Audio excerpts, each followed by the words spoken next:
Assalamualaikum warahmatullahi wabarakatuh.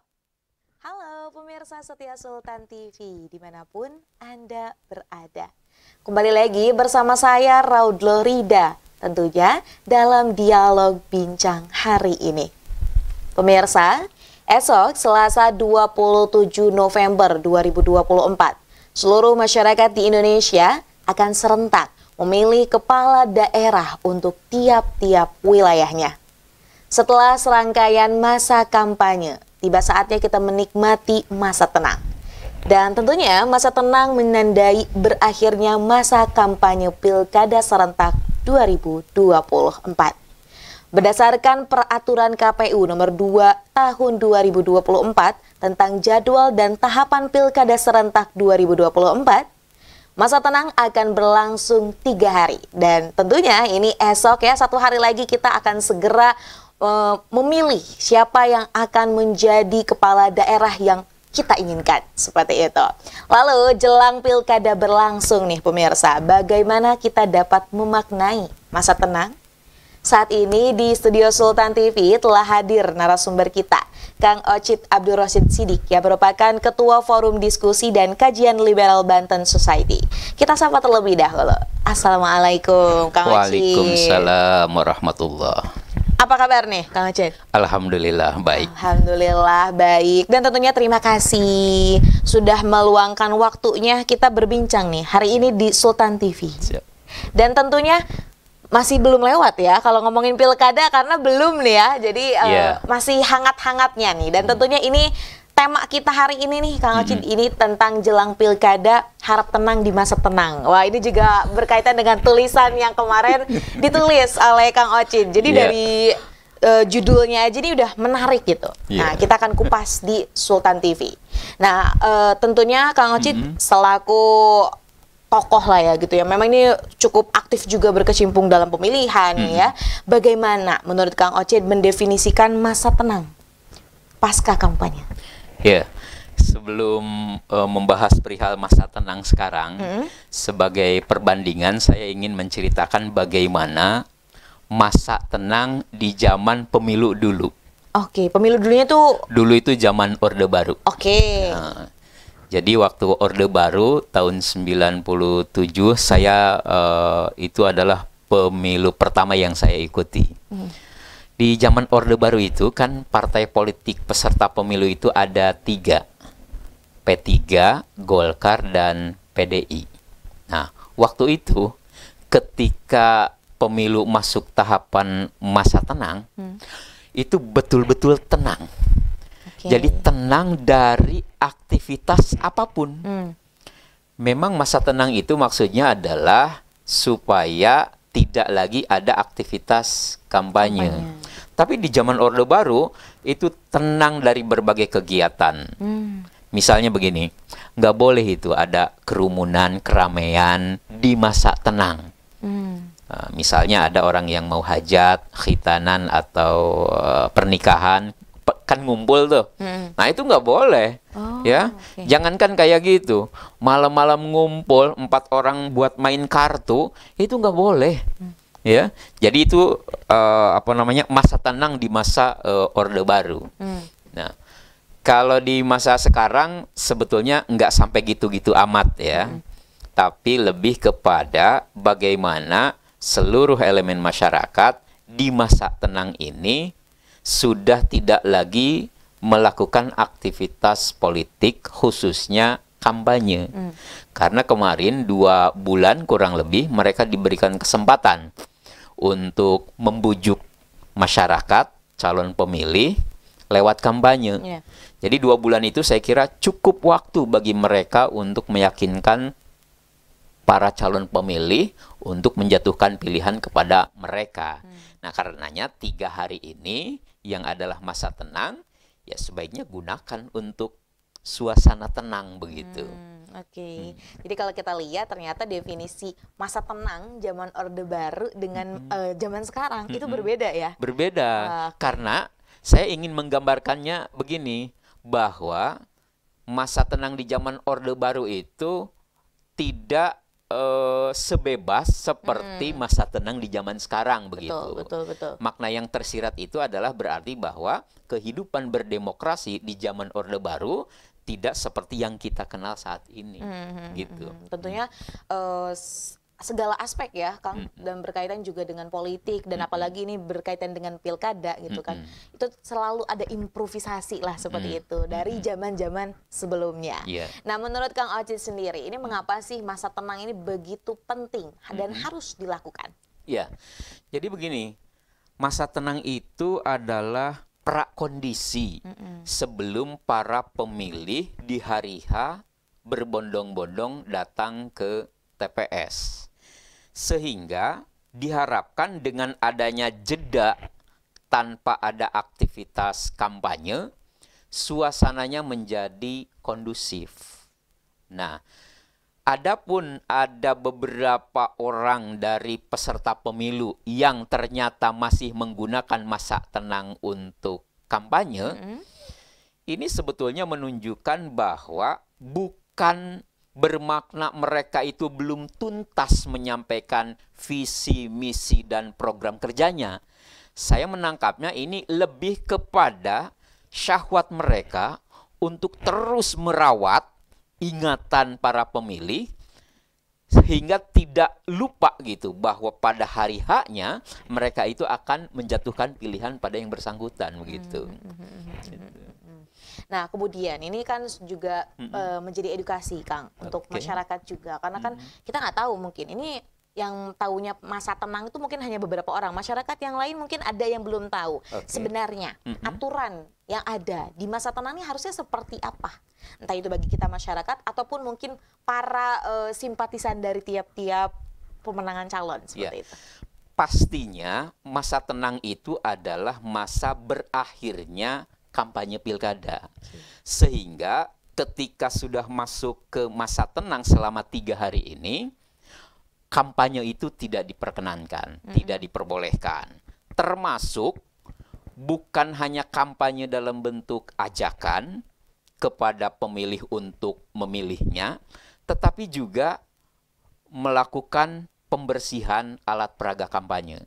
Kan kita tahu banyak di ruang publik ada alat peraga kampanye ya, ada billboard, ada baliho, ada umbul-umbul, ada spanduk yang terpasang di ruang-ruang publik, ya. Ada yang di pinggir jalan, ada yang di pertigaan, bahkan ada yang di kuburan, ditempel di pohon sambil tersenyum. Nah, itu ada kan? Nah, itu. Nah, di masa tenang ini bukan hanya kampanye, alat peraga kampanye juga harus dibersihkan dari ruang publik. Dan itu kawan-kawan penyelenggara saya kira sudah melaksanakan tugasnya dengan baik. Dengan baik, oke. Jadi itu ya hal yang dilakukan, bukan hanya tadi menyetop kampanye yang dilakukan, tapi juga memang alat peraga kampanye nih yang perlu ditertibkan. Terlebih memang kan ketika pemilu kemarin juga ya sangat banyak bertebaran kampanye APK-APK yang justru ini malah membahayakan bagi masyarakat. Nah, kemudian nih dari kacamata Kang Ocit sendiri, bagaimana menilai masa tenang saat ini? Ya, jadi saya cermati namanya masa tenang ya tidak harus ada tafsir lain, memang harus tenang. Cuma dalam pencermatan saya, alih-alih menjadi tenang, malah menjadi waktu di mana pihak-pihak tertentu menjadi sibuk. Sibuknya karena apa nih? Namanya doang ini masa tenang ya. Karena beberapa pihak justru malah lebih sibuk. Ada 2 pihak yang membuat masa tenang ini malah menjadi sibuk. Yang pertama adalah penyelenggara dan yang kedua adalah tim pasangan calon. Kalau penyelenggara itu disibukkan dengan persiapan pembuatan lokasi tempat pemungutan suara. Yang sebelumnya juga tadi itu penertiban alat peraga kampanye. Jadi jajaran KPU bersama dengan PPS, bersama KPPS di masa tenang ini disibukkan dengan persiapan pembuatan lokasi tempat pemungutan suara berikut dengan distribusi logistik. Nah, ini kan harus dikirim dari kecamatan ke desa, dari desa ke tiap-tiap TPS. Nah, yang kedua, justru yang menjadikan dirinya sibuk itu adalah tim pasangan calon. Ya, ini adalah cara mereka dalam rangka yaitu merawat ingatan kepada para pemilih untuk memilih calon yang mereka dukung. Nah, kalau dalam masa kampanye itu lewat orasi, lewat jargon. Nah, di masa tenang ini kadang ada saja orang-orang yang melakukan hal yang sejatinya tidak boleh. Dalam hal ini adalah praktek politik uang. Jadi masa tenang ini yang mesti menjadi perhatian adalah rawan terjadinya tindakan politik uang. Betul. Jadi nanti katanya ada serangan maghrib nih, ada serangan subuh atau serangan fajar. Iya, ya. Lebih dikenal dengan istilah serangan fajar ya. Fajar itu kan merujuk pada waktu setelah subuh. Asumsinya kira-kira begini. Orang-orang, para pemilih sebelum berangkat ke TPS, itu ada orang-orang tertentu yang ngetuk pintu mereka dan memberikan sesuatu, amplop yang di dalamnya uang, dan kemudian tentu disertai dengan pesan-pesan. Jangan lupa nanti di TPS coblos si anu. Nah, jadi merujuk pada waktu setelah subuh.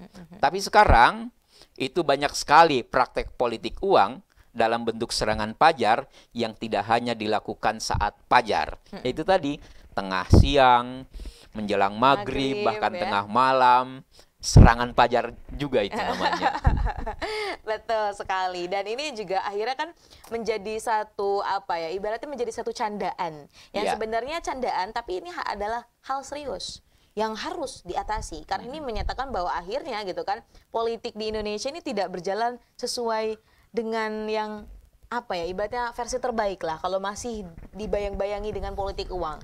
Betul? Iya, benar. Sebab begini, kalau demokrasi itu ditentukan oleh seberapa banyak uang yang dikeluarkan, ini mencerminkan bahwa kehidupan demokrasi kita itu belum mengalami perubahan. Ya, belum baik ya, gitu. Orang itu dalam demokrasi yang sudah baik memilih calon itu secara rasional, secara kelayakan, ya. Tapi kan di masyarakat kita masih saja ada, walaupun guyon, saya setuju, itu serius. Ya, dengan dalih bahwa berangkat ke tempat pemungutan suara sekedar untuk beli es atau yang lainnya. Nah, ada yang ngasih, ya kita berangkat. Kalau enggak ada yang ngasih, ya kita enggak berangkat. Jadi masih di titik itu kehidupan demokrasi kita. Makanya saya pernah nyentil itu. Jadi menurut saya, praktek politik uang itu tidak selamanya kesalahan para peserta pemilu atau pilkada. Tapi bisa juga karena faktor para pemilih. Ya, saya pernah nyentil dengan ungkapan kayak begini. Coba itu para paslon kerjain itu pemilih. Nah, kalau biasanya pemilih yang ngerjain pasangan calon, nah saya bilang kerjain itu pemilih. Caranya begini, kalian para calon ini kompak untuk tidak melakukan politik uang. Jangan melakukan serangan fajar. Nah, dengan begitu pemilih gigit jari itu. Nah, sehingga mereka menjatuhkan pilihan itu bukan karena faktor uang, tapi karena faktor kelayakan. Nah, karenanya salah satu yang menurut saya ini strategis dilakukan dalam rangka meredam bahkan menghilangkan politik uang adalah dengan cara masing-masing calon itu sportif, komitmen. Yuk bareng-bareng kita, nggak usah kita lakukan politik uang. Nah, itu kan ngerjain pemilih tuh. Yang biasanya dari pemilu ke pemilu, dari pilkada ke pilkada, selalu menanti di rumahnya. Kapan serangan fajar ini datang, tiba, gitu. Meskipun sudah ada ajakan seperti itu dan sebenarnya ya tujuan itu kan baik.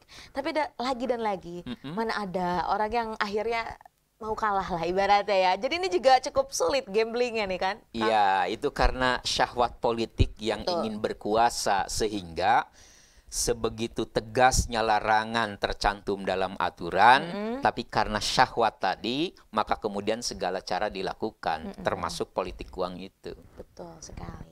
Wah, ini cukup menarik pembincangan kita hari ini. Kita akan break sejenak nih, Kang.